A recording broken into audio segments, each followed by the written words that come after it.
咁我哋惠州林森片區嘅心臟喺邊度呢？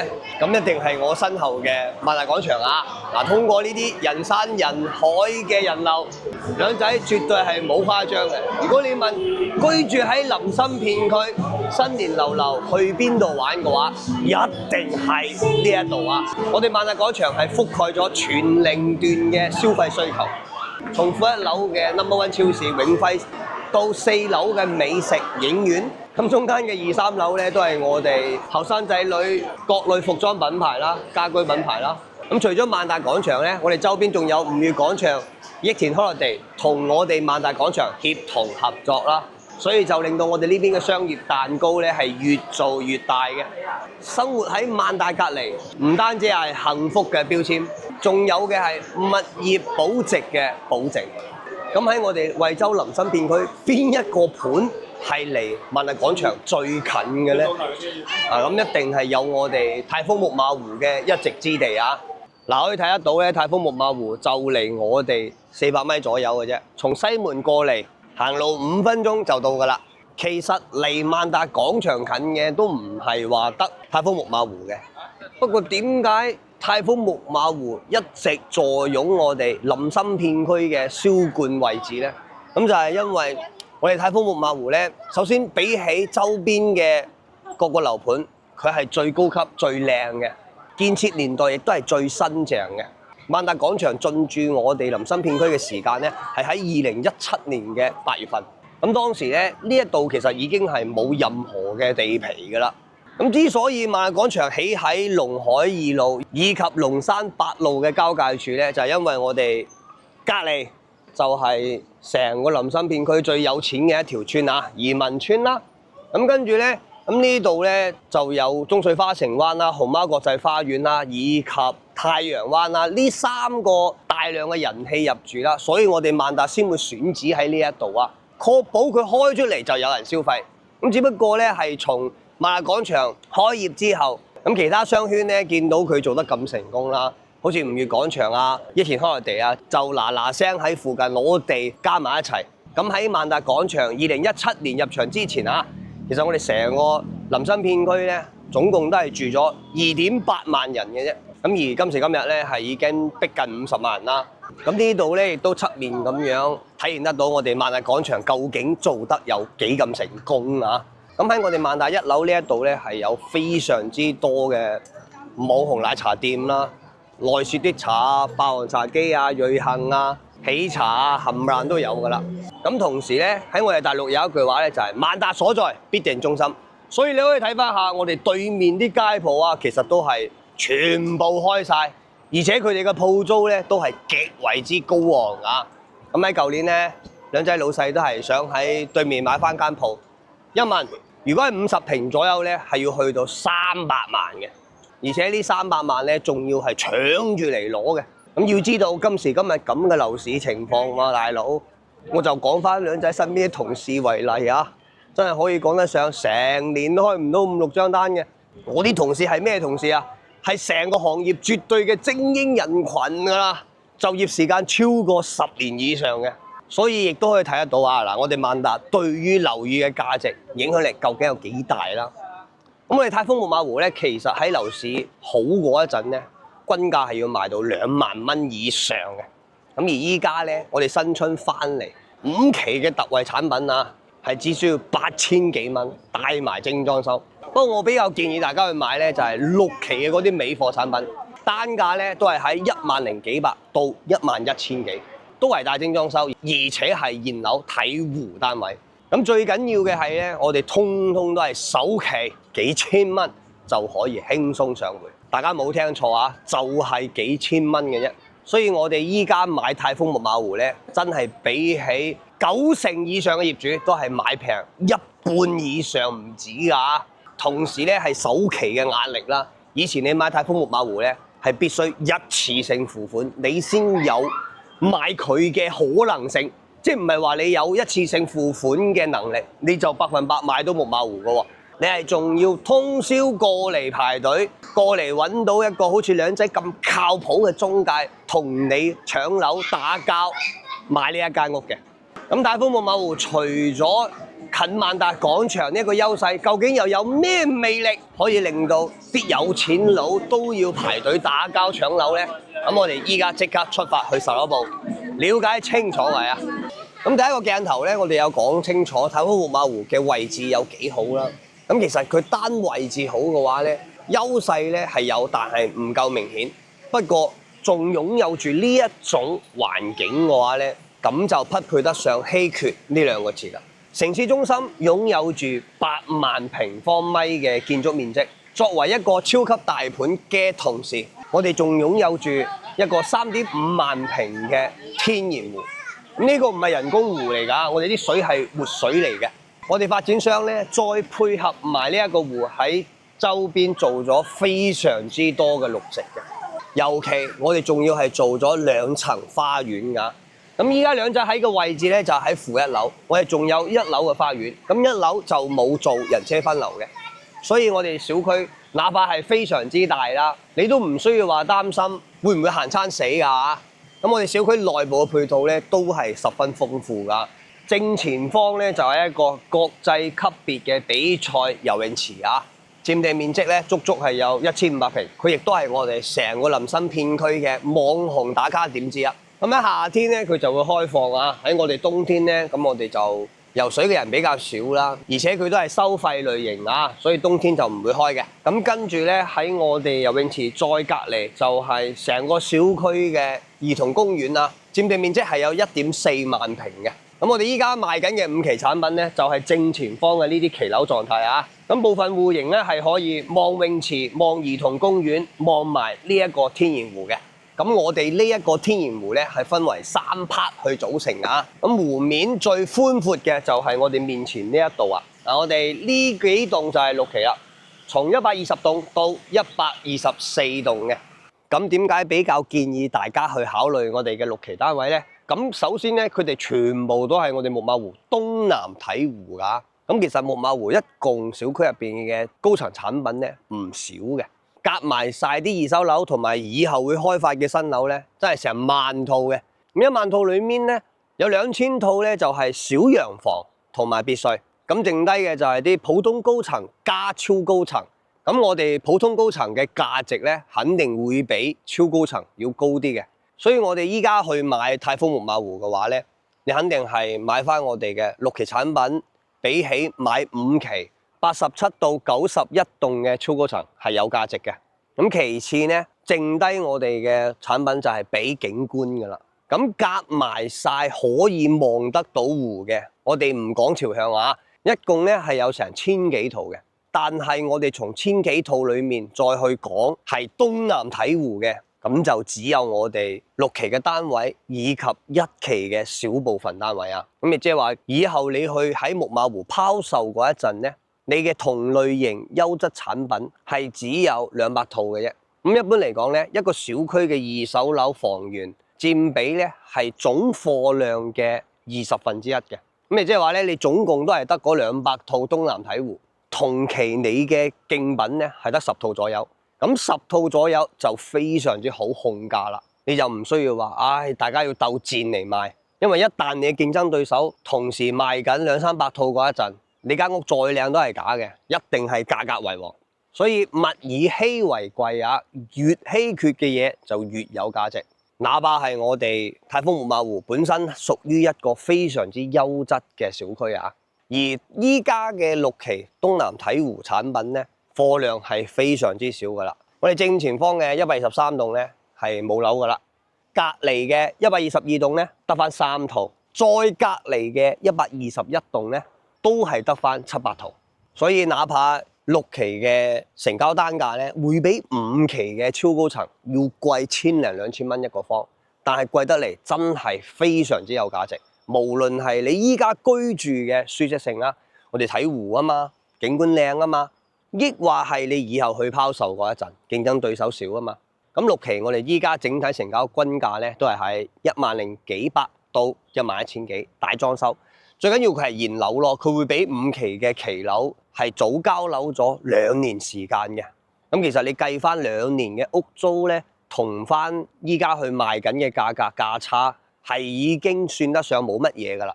咁目前6期咧只有一隻戶型係賣緊嘅啫，就係109平嘅4房2廳2衛。咁梯戶比咧係會弱少少啊，2梯6戶嘅。同埋咧，我哋呢個鏡頭都可以睇到6期嘅入住率，其實真係非常之唔錯噶。我哋就以123棟為例啊，佢係最快售罄噶嘛，咁基本上都係7成以上噶啦。咁剩低嘅嗰啲咧，我相信今年都會入住得七七八八噶啦。咁同埋咧，喺我哋泰豐木馬湖嘅景觀嗰度咧，可以有東南睇湖，又可以睇埋別墅嘅產品咧，亦都只有我哋6期啊。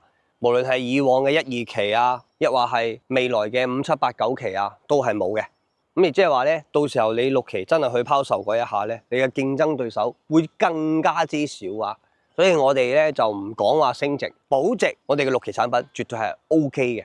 咁再加上有萬達商圈啦、吳悅商圈啦、益田Holiday商圈啦，以及周邊嘅大量延伸商鋪人氣嘅保證啦，我哋泰豐木馬湖喺出租嗰度咧收益係非常之唔錯嘅。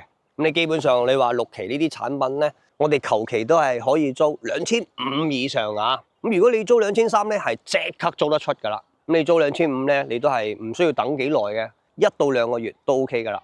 咁再加上佢嘅首期啦，我哋係幾千蚊就可以輕鬆上會，所以泰豐木馬湖咧真係一直都坐穩我哋大亞灣嘅銷冠樓盤寶座嘅。除咗商業嘅優勢、小區內部環境嘅優勢，喺交通上我哋泰豐木馬湖一樣係唔差㗎。我哋離返惠陽高鐵站都係只需要10分鐘嘅車程。咁惠陽站咧就已經係通咗去深圳嘅廈深高鐵啦。每日係68個班次，20分鐘就可以從惠陽站直達深圳北嘅。咁同時咧，廈深高鐵都係有開去香港西九龍嘅。雖然班次就會少翻啲啊，每日係得8班車，咁時間上都係1個鐘。但係喺翻2027年，即係明年咧，我哋會通一條超級地鐵深汕高鐵嘅。咁到時候咧，我哋從惠陽站過去羅湖係只需要15分鐘，南山啊都係只需要20分鐘嘅。因為我哋呢一個地段就係居住林森片區最大量嘅人氣，所以未來嘅發展我哋唔需要擔心嘅，啲配套肯定係往呢一個位置，我哋林森片區嘅心臟去聚攏嘅。咁同時咧，其實我哋住喺泰豐木馬湖咧，去翻14號線嘅沙田站都係只需要22分鐘嘅車程。咁所以嚟講咧，就肯定係冇去惠陽站咁方便嚇。不過我哋都係可以使用咯，對於呢一個地鐵站。咁14號線咧，亦都係成個深圳最快嘅一條地鐵線路啦。我哋從沙田站坐到去起點站嘅福田江夏北，全程都係喺50分鐘。咁班次都係非常之多啦。呢條地鐵咧，最早嗰班係朝頭早5點50分，最晏嗰一班係夜晚黑11點半嘅。所以基本上都可以實現你隨時往返深圳以及往返香港嘅。咁我哋到咗福田江夏北，再換乘10號線10分鐘就可以去到福田口岸噶啦。咁同時咧，我哋泰豐木馬湖嘅圈層都係非常之唔錯噶。咁就係因為我哋小區內部係引進咗成個林森片區最好嘅一間私立學校——博雅培文學校，由北大校長張培文先生退休創辦嘅。咁佢嘅學費都係非常之貴噶，一年加含晒所有雜費咧，係去到5、6萬蚊嘅。咁喺我哋林森片區讀得起呢一間學校嘅，絕對都唔會話冇實力噶啦。再加上我哋早期9成以上嘅泰豐木馬湖業主咧，都係以一次性嘅付款方式同埋2萬蚊左右嘅成交單價去買入嘅。所以我哋小區基本上咧都係住翻精英人士嘅。咁你包括我哋依家呢個市場環境啦，泰豐木馬湖嘅價格咧，雖然會比平時咧係平咗1倍以上嘅。但係佢依然係我哋片區賣得最貴單價嘅樓盤，所以我哋泰豐木馬湖咧可以保證佢一定係圈層冇問題嘅。咁5期咧，我覺得有幾個戶型係絕對唔建議大家去考慮嘅。咁我哋就依家即刻出發啦！咁我哋依家咧就喺在售緊嘅5期87棟嘅10樓啊！依家睇緊咧係123平01號房。咁點解我哋泰豐木馬湖值錢咧？其實呢個角度咧，都可以望得到啊！我哋小區內部大嘅呢一個1.4萬平嘅兒童公園咧，真係非常之靚。咁依家都可以睇到好多業主咧係帶咗細蚊仔落嚟玩噶啦。我哋每日係可以聽到各種各樣嘅歡聲笑語。咁同埋咧，我哋呢一個景觀望出去咧都係十分之正。點解喺最貴嗰一陣，我哋泰豐木馬湖可以賣到22,300毛坯咧？咁就係因為我哋小區內部擁有住呢一種世外桃源般嘅絕美環境，同時我哋仲要係地段王，位於大亞灣，位於林森片區嘅心臟地帶，擁有住最好嘅商業配套、最好嘅教育配套以及交通配套啊！咁我哋依家睇緊呢一個咧係創意樣板間嚟噶，都建議大家如果預算夠高嘅話，可以學下咁樣嘅設計啊！我哋呢一個窗咧係懸浮窗嚟嘅，係可以自己控制噶。咁咧就可以等個窗升上去做個全屋封窗處理啊！而且咁樣一半一半咧，就可以令到我哋間屋喺夏天嗰陣開窗，達到通風效果最佳啊！咁同埋呢一種設計咧，真係非常之貴氣以及現代啦。我哋甚至係可以遠在外地都可以通過 APP 去遙控呢一個窗嘅。即係平時你喺外地嘅話咧，你唔記得咗關呢一個窗，我哋就可以喺 App 嗰度關咗佢。或者我哋準備從香港翻嚟啦，我哋想間屋嘅空氣更加好啦，咁我哋就翻嚟之前提前開好佢。一翻到嚟，佢已經放咗1-2個鐘頭嘅空氣置換啦。咁我哋翻到嚟咧，成間屋就唔會話好焗、好大塵嘅嗰種感覺。咁123平咧，我哋擁有嘅係一個7.2米開間嘅超大露台啊。咁你都可以話唔封嘅，唔封我哋就係一半咁樣咯。但係封咗呢一間屋真係極為之貴氣。咁同埋咧，123平，01又好，06都好。都各自有佢哋嘅景觀優勢啦。咁同埋咧，我哋呢一個戶型嘅均價咧，都係極為之有優勢嘅，係只需要9,000幾蚊到10,000幾百嘅啫。咁01咧，我哋係南向睇花園，北向睇湖嘅，所以呢一個景觀都係十分之正啊。咁包括啦，嗱呢一個湖咧，佢個湖寬咧都唔會話好窄嘅，佢呢個係我哋木馬湖入邊嘅月湖第2 part 嘅組成部分。咁其實咧，我哋呢一面都可以做埋懸浮窗啊，即係好似對面咁樣，亦都係做一半，然之後升降，睇翻你自己點樣去設計嘅啫。但係呢一種窗咧，真係非常之貴造價㗎。嗱，就講呢一塊，我哋起碼係要去到6-7萬蚊。如果你話用翻啲靚啲嘅玻璃材質嘅話，甚至係要去到10幾萬嘅。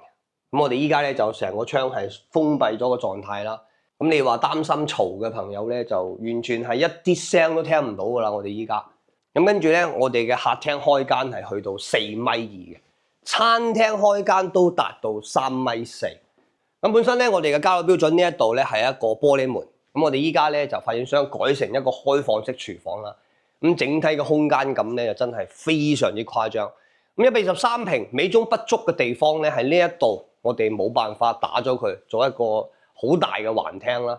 但係呢一種空間咧，其實已經足以體現你屋企嘅奢侈感噶啦。咁你如果話都想好似發展商咁做塊呢啲咁樣嘅牆身包邊咧，其實真係我哋用翻藝順7去代替嘅話，就係喺11200左右嘅 budget 全屋。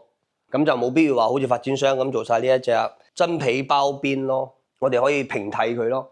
咁同埋咧，呢一個背景牆，我哋依家發展商做嘅係真岩板背景牆，我哋可以用翻嗰隻碳金板去代替咯。咁依家呢一種嘅話咧，起碼就7-8千蚊噶啦。但係你用碳金板嘅話，其實就3-4千蚊就 OK 噶啦，而且係可以用翻佢呢一隻背景一模一樣啊。咁我哋呢一個戶型咧係4房2廳2衛啦。當然都係獨門獨戶㗎，所以咧就隱私性都會比較唔錯啊。咁本身我哋呢一個87棟咧，佢係3梯6戶嘅超高層產品啦。相對嚟講就比較建議大家去考慮翻中間樓層會合適一啲啊。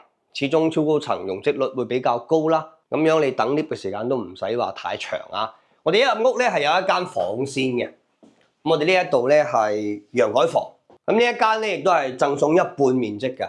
咁呢度咧係去到7個方噶啦，我哋做翻一個書房處理咧，或者係健身房處理就比較合適。跟住過到嚟對面呢一度咧，我哋係一個廁所。呢一個廁所咧係非常之大㗎，唔誇張啊！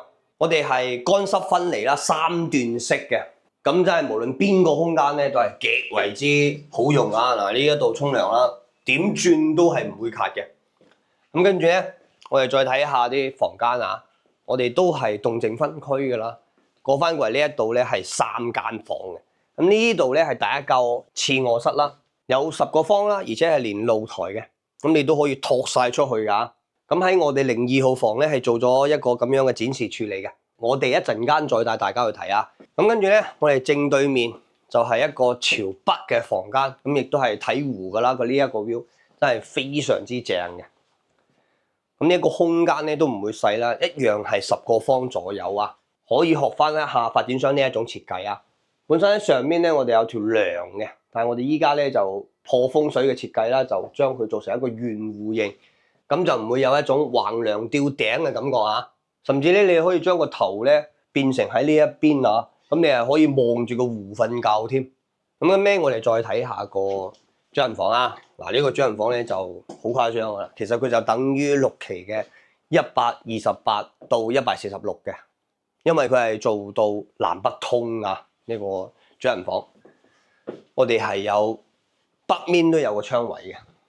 咁我哋喺主人房嘅套間廁所咧，一樣係3段式乾濕分離㗎。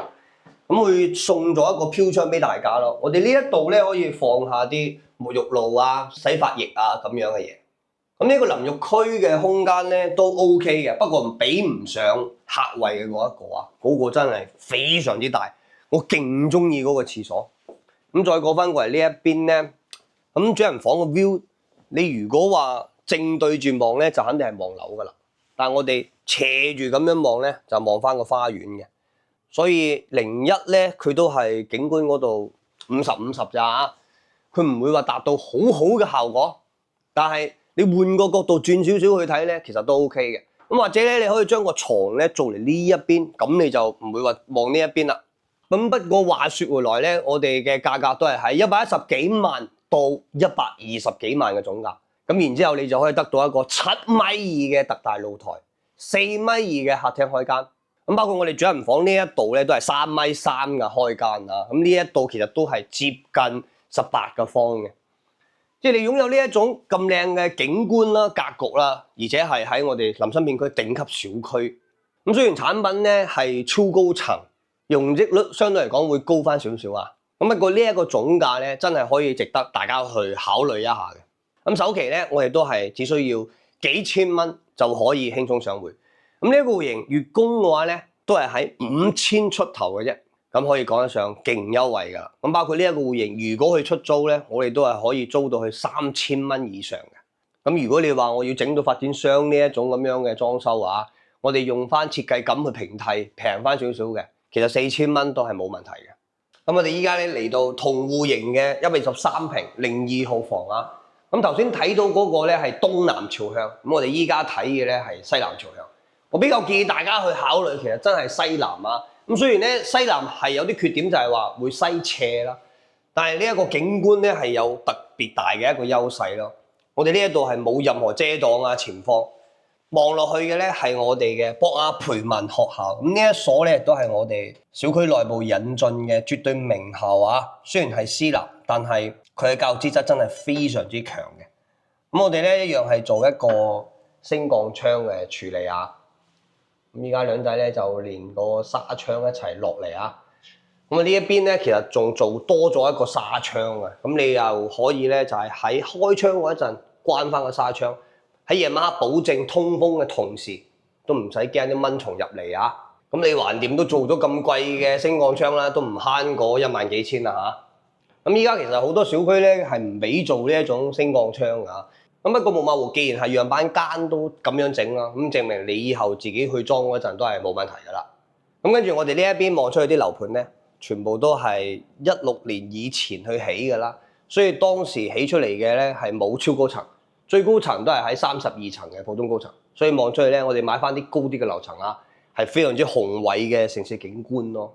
咁我哋嘅南面咧係望翻天然湖啊，咁不過咧呢個天然湖嘅湖面就會話窄翻少少嘅，正對面係6期嘅120棟以及121棟嘅西南朝向，但係我哋嘅樓間距咧都係會有300米以上嘅咯。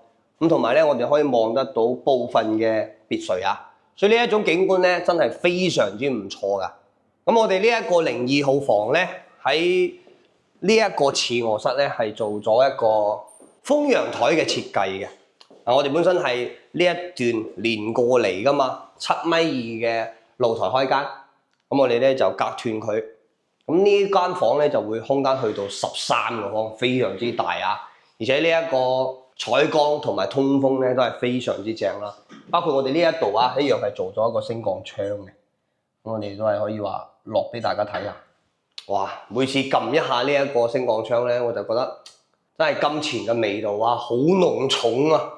大家都原諒兩仔見識少啊，真係充滿住滿滿嘅科技感啦，令到兩仔覺得原來真係有錢萬能㗎。希望兩仔有一日都可以屋企有錢整翻個升降窗啦，咁或者有一日可以買翻間咁大嘅屋啦。咁過翻嚟啲格局都係一模一樣㗎啦，其實。你呢個主人房咧，我哋一樣可以做埋升降窗噶啦，因為我哋露台啊，同埋隔離嘅次臥室啊，都係咁整嘅話，喺邊度整埋升降窗咧，仲正啊！咁同埋我哋主人房嘅景觀咧，會比主露台更加有優勢啊，一面無際。因為我哋始終都係塔字樓啦，喺露台嗰度會比隔離嘅89平有一定嘅影響啊。但係我哋主人房咧就毫無遮擋啦，咁包括都係南北通啦。咁呢度咧，呢個窗仔主要係攞嚟通風嘅啫。你話望景觀，其實冇咩望噶啦。咁最唔建議大家去考慮5期嘅產品咧，就係06號房同埋05號房啊。咁06咧就係99平嘅，其實戶型真係幾正噶。我哋係做到4間房，99平，而且我哋客廳咧都唔細噶，開間都會有3.6米嘅。但係你一睇個 view 咧，你真係嘔血㗎，唔係講笑。主露台咧都還好少少啊。我哋係望翻少少花園啦，但係更多嘅咧都係望樓。不過喺房間嘅 view 咧就激氣啦，同埋我哋啲房咧非常之細，間間都除咗主人房夠大。你依家睇到嘅呢一個空間咧係2間房嚟㗎啦。咁實際上咧，如果呢度係有棟牆嘅話，咁呢間房真係細到撲晒街㗎。咁跟住咧個 view 就係望樓㗎啦，你一啲花園都係望唔到嘅，包括呢間房都係啊。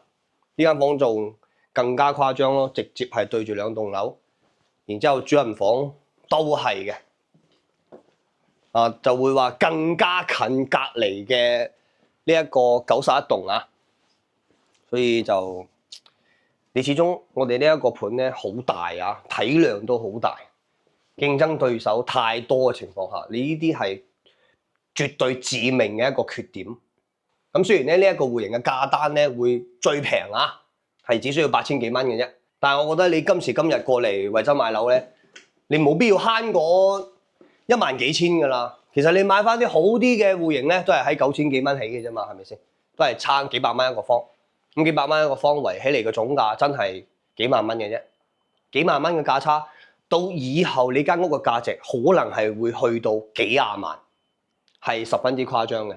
就算你呢間屋嘅戶型內部再靚都好啊，咁99平你可以睇得到㗎啦。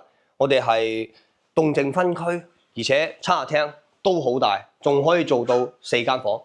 99可以做4間房嘅惠州樓盤咧，可以講得上係少之又少。咁你即係話咧，其實個戶型係相當唔錯。不過我可以保證，你買之後咧，以後係基本上失去流通性。失去流通性的話，就會失去金融屬性。咁你即係話咧係變成負資產啦。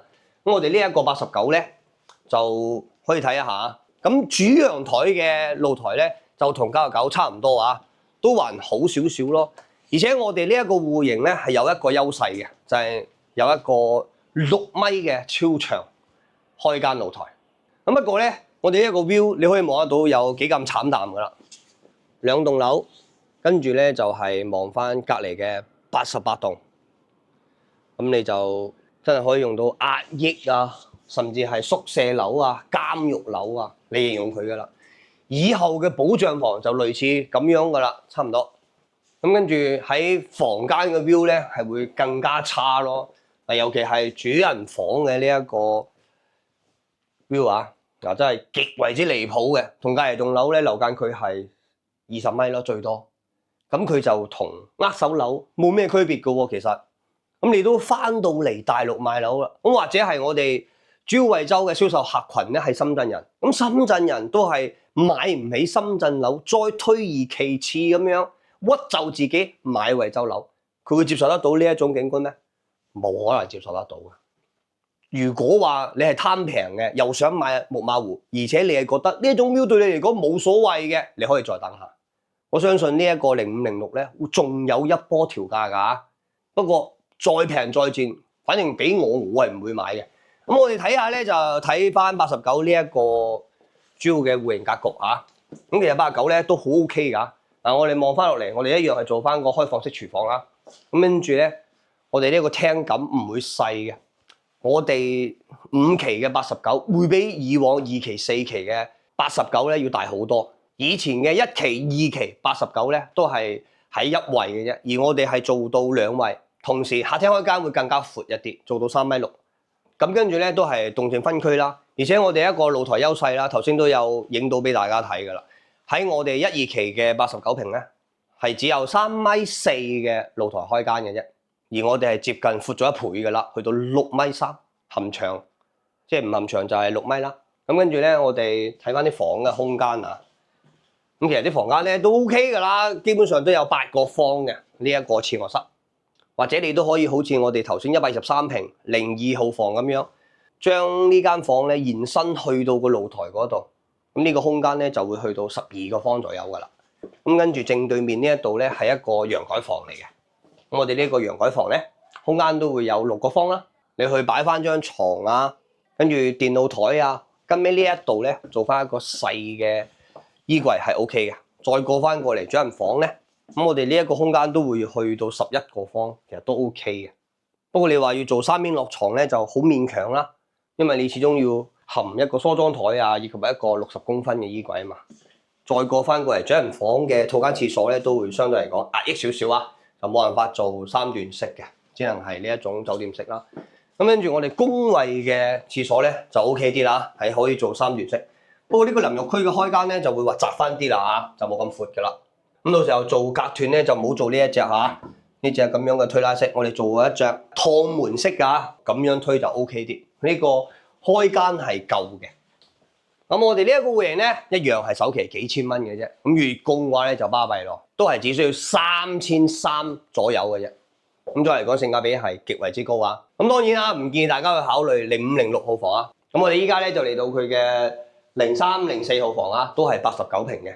呢個 view 咧就係西南朝向嘅，但西南朝向咧真係會非常之開闊啦。首先我哋前方真係一啲遮擋都冇噶啦，我哋會比113坪02號房更加開闊，因為113坪02號房咧會比我哋依家嘅03、04、89坪有一定嘅遮擋咯。咁跟住望出去就係超正嘅城市景觀，咁每一間房都係㗎。我哋發展商咧就今次賣5期係落足本㗎，每一個房號我哋都做咗相應嘅設計樣板間嘅。咁喺以前咧，木馬湖真係唔捨得咁抌本㗎，證明依家呢一個5期係難賣㗎。咁講真嗰句，咁格局咧都係一樣㗎啦，主要係展示大家景觀嘅啫。咁呢種景觀咧，可以令到你超高層呢一種產品咧，都可以有一定嘅流通性咯。咁講真，你話普通高層一定係優勢過超高層嘅。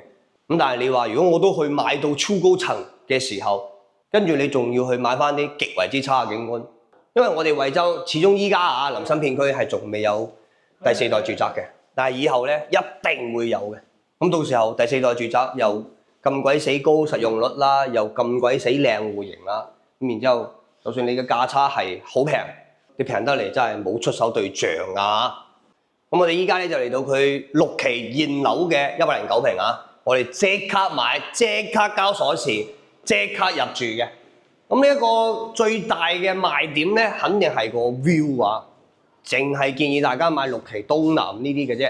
嗱，我哋望出去咧係最闊嘅湖面啦，跟住係國標級嘅比賽游泳池啦。咁依家睇落去邋邋遢遢啫，但係我哋開嗰陣咧真係好靚嘅，而且好多靚女着晒比基尼喺度游嘅。嗱，咁你買喺呢一度咧，你每日下午嗰陣就望下啲靚女，其實你都會長命啲啦。講真嗰句，好似 𥄫 靚女呢一件事咧，兩仔就非常之有心得。嗱，我建議你去萬達廣場咧，點解咧？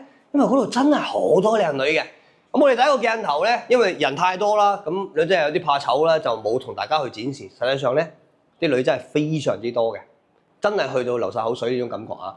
咁呢個其實都係同以往大亞灣最大嘅一個區別啊！以前邊有女嘅啫，冇女㗎。以前啲女咪你生出嚟嗰啲係女咯，好似我個女咁樣咯。但係依家唔係㗎，啲18、22真係非常之多㗎。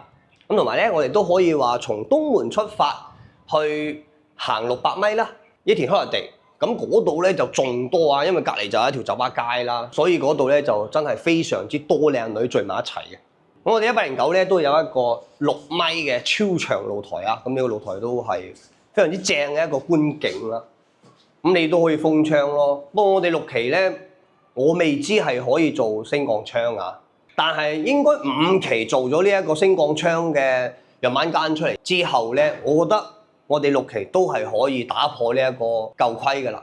咁我哋嘅景觀咧，除咗係湖，除咗游泳池、兒童公園之外咧，我哋前面就係6層高嘅細別墅啦。咁呢啲別墅望出去都會好靚㗎啦。甚至咧，你買翻啲高啲嘅樓層啊，我哋仲可以望到一絲絲嘅海景啊。我哋依家暫時咧係喺14樓，咁122棟咧都係得翻呢一套啦。咁跟住仲有東南嘅咧，就要去到隔離嘅121棟，其實都係差唔多嘅啫。呢個 view，反正都係一面無際望別墅，非常之靚嘅。咁然之後咧，我哋嘅格局咧都係動靜分區，傳統嘅豎廳設計啊，3.6米嘅一個客廳開間啦。咁我哋係普通高層啦，2梯6伙嘅，所以我哋隔離咧係仲有一戶嘅，就冇辦法做獨門獨戶啊。咁不過咧，我哋嘅過道都係會話比較闊一啲，好彩就好彩喺呢一度啊。所以咧，基本上你唔使話好壓抑嘅嗰種空間感啊，喺呢一度。再過翻過嚟，我哋一屋係一個細嘅房間，咁呢度真係做健身房會比較合適一啲啊，或者係一個瑜伽室啦、麻雀房啦。其實客房咧，你夾硬做一個1.3米嘅床係 OK 嘅，不過呢邊嘅景觀就肯定係唔正㗎啦，我哋就唔展示俾大家啦。再過翻過嚟咧，就係個廚房，咁呢個廚房都係好細㗎啦，一字形。不過好喺呢一度有個生活露台咯，我哋可以托出去咯。咁托出去嘅話，廚房就會話大翻啲。咁跟住呢一度咧，我哋會留咗一個冰箱位嘅。咁我哋咧其實都可以做雙開門㗎。咁然之後，發展商俾大家嘅一個裝修標準咧。嗱，相對嚟講就肯定唔會話好好嘅，你都冇期待話木馬湖俾你嘅裝修好正，因為我哋木馬湖之前所有產品咧都係冇批賣嘅，所以我哋呢一個裝修咧係送俾大家嘅負增值嘅一樣嘢。但係你話佢用唔用得咧？一定係用得嘅，反正我哋都係用翻華帝嘅品牌啦，都唔會話好入嘅。咁其實你話我想做到好似發展商頭先5期嘅嗰啲樣板間，你無非都係做翻啲藝術室嘅牆身啫。或者咧就係做翻啲木牆板啦，甚至真皮包邊都 OK。始終入邊咧真係要靠軟裝啦，同埋啲裝飾啊。跟住再過嚟咧係我哋嘅休息區。咁呢度咧係有3間房嘅。我哋先睇下呢個次臥室先。咁呢個空間咧，我哋都會有9個房，唔會話細嘅。甚至你都可以托出去外面嘅，連翻個露台嘅。我哋呢間房係，所以呢間房嘅景觀咧都係好正㗎，係朝南嘅。然之後我哋對面咧係一個3段式乾濕分離嘅廁所。咁呢一度咧，我哋就冇做隔斷㗎啦。咁不過呢啲行緊嘢，揾兩仔同你搞掂佢就係㗎啦。然之後上面咧，我哋要做咗一個暖風機俾大家嘅。咁喺衛浴呢啲咧就係啲普通牌子嘢㗎啦，冇辦法，係咁上下㗎啦。咁跟住咧，再過嚟呢一度係一個陽台房啊。咁呢一個陽台房咧，我哋就送一半嘅，係有6個方。咁跟住咧，你話呢間房細個頭，咁我哋就可以將呢一度拆咗佢，連翻我哋嘅主人房啊。咁我哋主人房嘅空間咧，其實都會有11個方嘅，都 OK。最緊要係景觀啦，我哋係朝南景觀，而且係東南景觀啊，望咗去同我哋主露台係差唔多嘅，所以一樣係做到60公分嘅衣櫃加梳妝台，然之後1.8米嘅大床係 OK。不過就好難做3面落床啊。再過翻過嚟，我哋主人房咧係帶咗一個套間廁所嘅。咁呢個套間廁所相對嚟講就會話細翻啲啦，冇辦法做3點式嘅。咁你甚至做過隔斷之後咧，我哋沖涼係好逼逼夾夾嘅。咁冇辦法啦。咁始終戶型咧喺木馬湖唔係一個好大嘅優勢啊！我哋木馬湖更多嘅咧係喺小區環境啦、景觀啦、地段啦、配套啦。但係109嘅呢一種景觀咧，對於成個木馬湖嚟講，絕對係稀缺嘅。咁同埋你生活喺呢種級別嘅屋苑，擁有住呢種級別嘅景觀，你每日居住嘅心情咧，我相信一定係美好嘅。再加上佢真係清盤特惠啊！冇幾套㗎啦，而且佢真係調咗3次價，我相信呢一次亦都係最尾一次價，真係唔缺購買力嘅。咁佢嘅均價咧都係喺1萬幾百到11000幾，其實真係唔貴㗎。咁首期咧，我哋都係幾千蚊啦。咁月供嘅話咧，呢個戶型就喺4000幾到5000左右嘅。咁我自己咧就比較建議大家去考慮，依家木馬湖嘅話咧，真係6期嘅呢幾套東南朝向嘅。咁同埋咧，我都有同發展商呢幾日有飲茶㗎，我都有問過高層，短期之內咧，木馬湖係唔會有乜嘢調價㗎啦。如果銷量係理想嘅話，甚至會有少少嘅漲幅。不過我覺得呢一句話咧，真係喺度拋緊我嘅啫。升嘅概率咧，我認為係唔會好大，但係跌嘅概率咧，一樣係唔大咯。但係好嘅 view、好嘅產品，真係得返呢幾套啦。所以如果係有興趣考慮我哋木馬湖嘅朋友，真係盡快過嚟啊！咁當然你揾得兩仔嘅話，一定會有額外嘅獨家優惠啊，或者係家私套裝啊、家電套裝啊，反正一定唔會令到你買貴過人哋嘅。